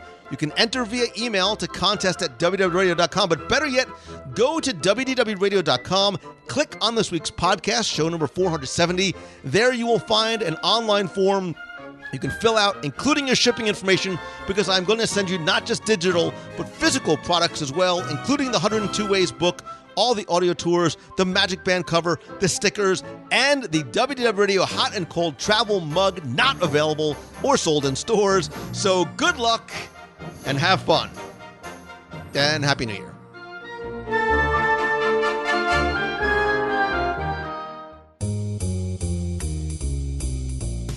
That is going to do it for this week's show. Thank you so much for taking the time out of your busy day, night, week, workout, drive, whatever it may be. I understand and appreciate that your time is your most valuable commodity, and I'm grateful that you choose to spend and share some of it with me.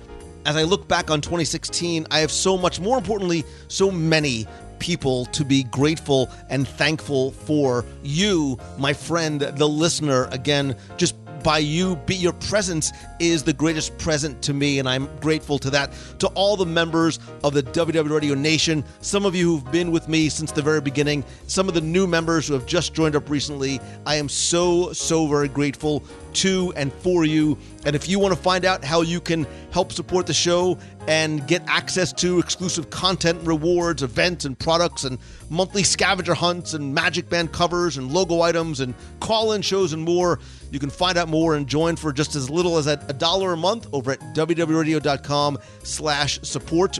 I want to quickly thank some new members of the nation, including Mike Milne, Eric Siegel, David Iwanowski, Carrie Brosmer, and Tara Weaver Hawley. I sincerely appreciate you and everybody who is part of the Nation family. And whether you are a new listener to the show, welcome, or if you've been listening for some time, please don't forget that in addition to the podcast, please check out the site over at WDWradio.com. We have an amazing team of blog writers, lots of new video content, a free weekly email newsletter, and there's some cool stuff coming that way. And please don't forget to join me every Wednesday night at 7:30 p.m. Eastern for a live video broadcast and chat with you every Wednesday, 7:30 p.m. Eastern over at Facebook. Please note the shows are now going to live and be broadcast at facebook.com/WDW Radio. So if you've been following me or we're friends on Facebook, please make sure you like and turn on notifications over at the Facebook page.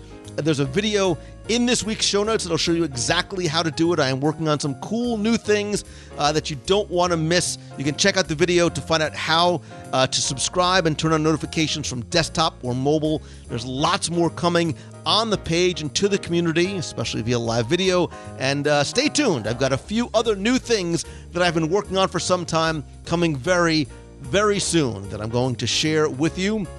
Speaking of sharing with you, I'd love if you would share with me. I would love to hear from you, not just commenting in the show notes or on the Facebook page, but if you have a question you want me to answer on the show, you can email me, lou@wdwradio.com, or call the voicemail, be heard on the air. Better yet, call from the parks at 407-900-9391. And as much as I love connecting with you online, I think that nothing, my friend, beats a handshake and a hug. That is why I've been doing monthly meetups in Walt Disney World coming up on 9 years this January, as well as events on the road, group cruises, and lots more. You can find out more by visiting the events page at facebook.com/WDW. Our next meet of the month is coming up this weekend, Saturday, December 7th, over at the Tomorrowland Terrace. It is once again Walt Disney World Marathon Weekend. Whether you are a member of our running team or just going to be in the parks, whether you come alone or bring the whole family, we'd love to see you Saturday from 2 to 3:30 p.m. over at the Tomorrowland Terrace. And if you will be participating in any or all of the Marathon Weekend events, I, as well as other members of the WDW Radio running and cheer team, will be on and around the course for all the races. I will be at Main Street USA in the Magic Kingdom as you enter from backstage for both the half and the full. I'll also be at World Showcase by the United Kingdom when you come in from backstage, and for the full, I'll also be near the finish line as you enter Epcot from World Drive. As you get close to the bus loop, we'll be there as well. We'll also have team members cheering at Magic Kingdom, Grand Floridian, Animal Kingdom, ESPN, Hollywood Studios, Epcot. There's also going to be snack stops along the way, so whether you're a member of the team or not, please feel free to say hi to some of the other members, and if there's any left, you can have some of the snacks we're handing out to give you a little bit of extra energy. We do a number of other races. To find out how to join the team, visit wdwradio.com/running. And also, I'd love for you to join me in some more, these are more loose speed activities like group cruises. We're going to be doing a 5-night double dip cruise to Castaway Cay this summer on the Disney Dream, June 25th through the 30th, 2017. We're also playing another event for this summer. We're going to go to Alaska again in 2018. Again, to find out more, just check out the events page over on our Facebook page.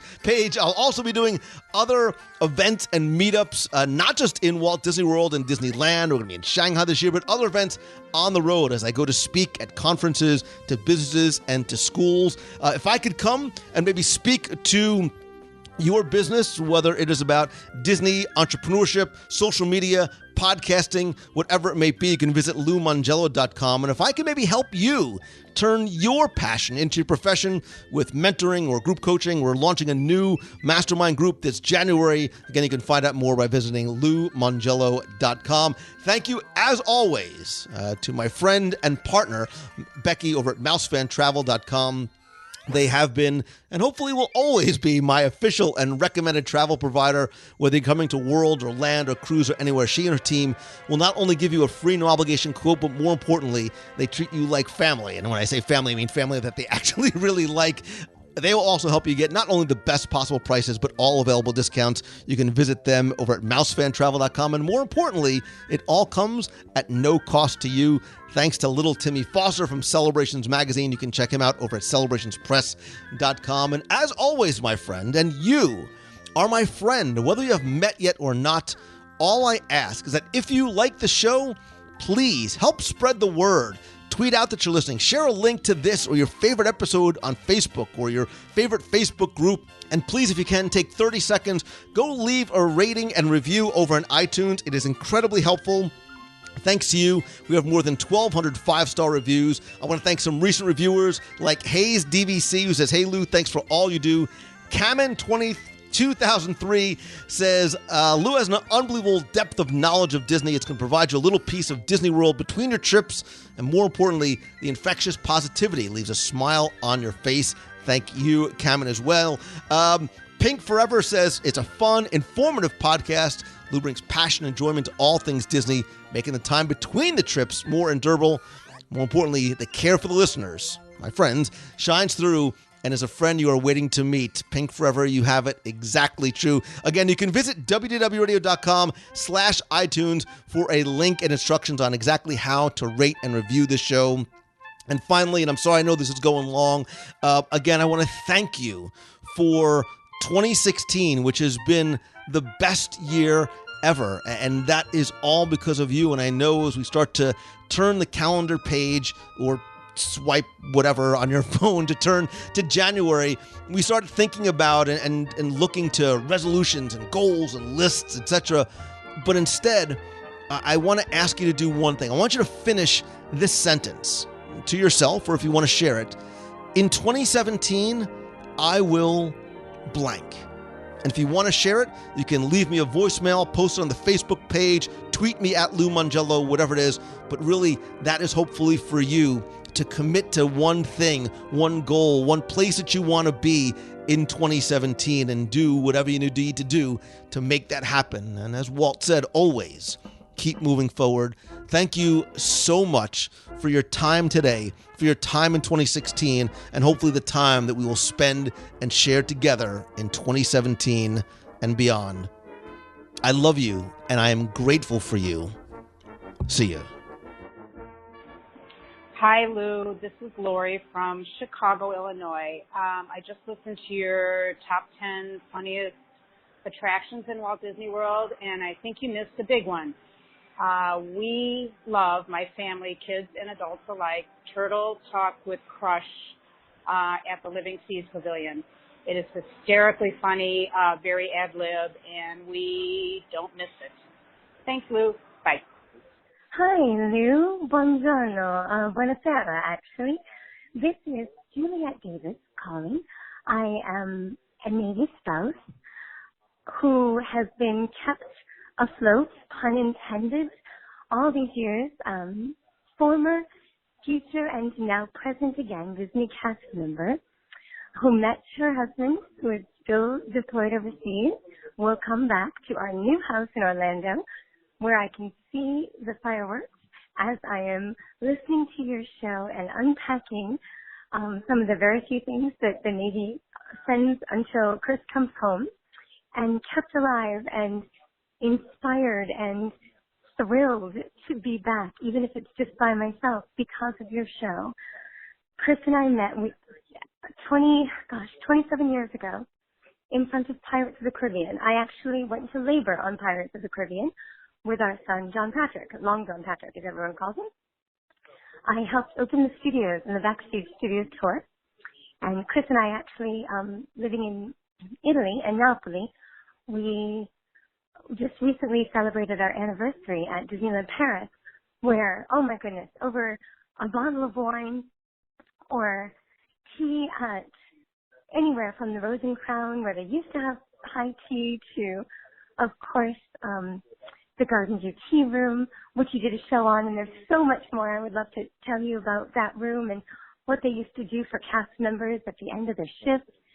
There's so much that I would love to share with you as I meet you, but most of all, I'm calling tonight to say thank you, because listening to the top 10 resort lobbies helped me get through an evening where I'm a little bit overwhelmed with closing on our house. It will be our retirement house when Chris finally comes home and does one more tour. And I am filling out my onboard processing work for a cast member. I'll be at Adventureland. I've never worked in Magic Kingdom. So always said when the Navy was done with us, I was going to come back and hopefully work at the Magic Kingdom. So I will be in attractions, and I will be a pirate, which is a little conflicting, I guess, with my Navy officer. But there you have it. Anyway, thank you. Sorry for the long-winded message, but I get the feeling that you don't mind so much. My name is Juliet Davis. Hey, Lou, it's Chris down in Palm Beach. Mixed Team O'Keefe in the box. Wanted to wish you, Deanna, Nick, and Mary a Merry, Merry Christmas and a happy and healthy New Year. And everybody else in the box and the nation, happy holidays, everybody. God bless. Take care. Hello, Lou Mangello. This is Darlene Nagy from West Seneca, New York. I just want to wish everybody a very happy holidays and an upcoming happy new year.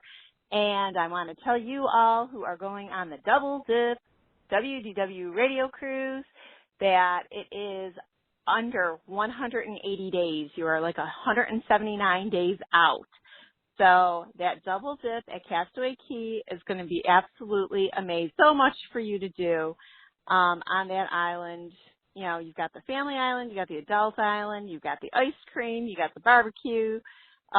Just even like there's people braiding hair. There's a little post office there. So much, so much. Enjoy and have fun, and always thank you, Lou, for everything that you do for everyone in our community and outside the community. You are one major part of our lives and my family, and we thank you and love you and your beautiful wife and children and everybody in our box family and WDW Radio Running Team family. Love you all as well, and all our listeners. Thank you, and have a safe holiday season.